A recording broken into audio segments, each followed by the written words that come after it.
સામાજિક બંધારણની રચના આજે વાવ-થરાદ જિલ્લાના દિયોદર રામાપીર મંદિર ખાતે હિંદવાણી પરગણા રોહિત દલિત સમાજનું મહાસંમેલન મળ્યું હતું।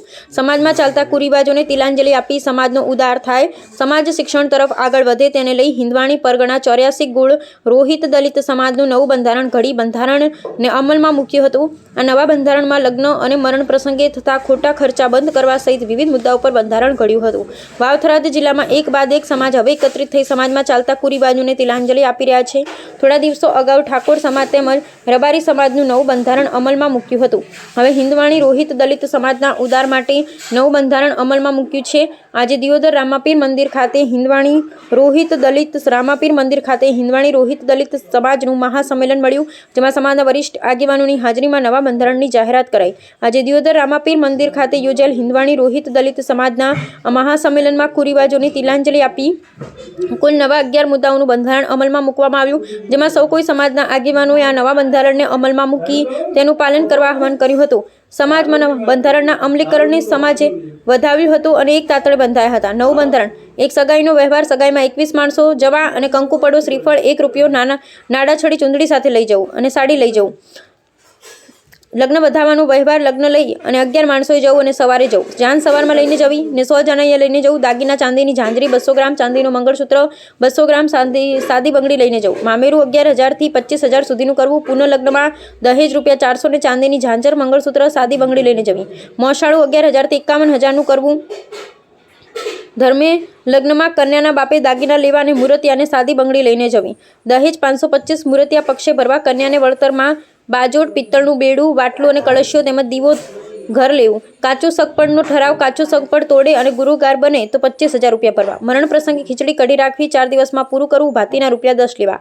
સમાજના ગુનેગારને દંડ કરવાની જોગવાઈ છે, જે દંડની રકમ શિક્ષણના કામમાં વાપરવી। અહેવાલ જગદીશભાઈ સોની, દિયોદર। આજે તારીખ 21/2/2024 રોજ અમારા હિંદવાણી પરગણા દ્વારા તમામ વડીલો, યુવા મિત્રો દ્વારા સમાજને નવું બંધારણમાં બને એ દિશામાં જે સમાજના વ્યક્તિઓ ભેગા થયા હતા અને નવું બંધારણ બનાવ્યું છે। કેટલા મુદ્દાઓનું બંધારણ? ટોટલ 11 મુદ્દાઓ હતા। 11 મુદ્દાઓ હતા। એમાં સામાજિક, આર્થિક રીતે બધા મુદ્દા પણ અમે વણી લીધા છે। અમારા 84 ગામ અને 8 તથા દ્વારા આજરોજ અમે મળી અને આજનું નવું બંધારણ બનાવ્યું છે। આ સમય પ્રમાણે આર્થિક અને સામાજિક રીતે ફાયદાઓ થાય એ પ્રમાણે પણ આજે બનાવેલું છે અને જે અમે દંડ નક્કી કરેલો છે એ દંડ અમે વસૂલ કરીને એ દંડ બાળકોના શિક્ષણ માટે એનો ઉપયોગ કરીશું એવું પણ આજે સમાજ દ્વારા નક્કી કરેલું છે। અને આજનું આ બંધારણ આવનાર સમયમાં બહુ જ સારી રીતે આખો સમાજ પાલન કરશે એવું બધા એકમુખે લોક ચર્ચા છે। ચાલુ રાખવી આ પરિવારનું નામ એના પર પાડો।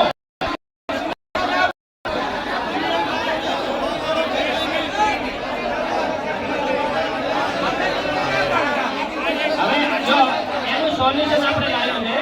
આપણો હવે આપણે આ બાજુ વી કોમોમાંથી અને આ જોરાભાઈને એવી આઈને ગોડાભાઈની વાત કે આપણે ખીચડી બનાવતી વખતે ઘી એમાં નાખવું।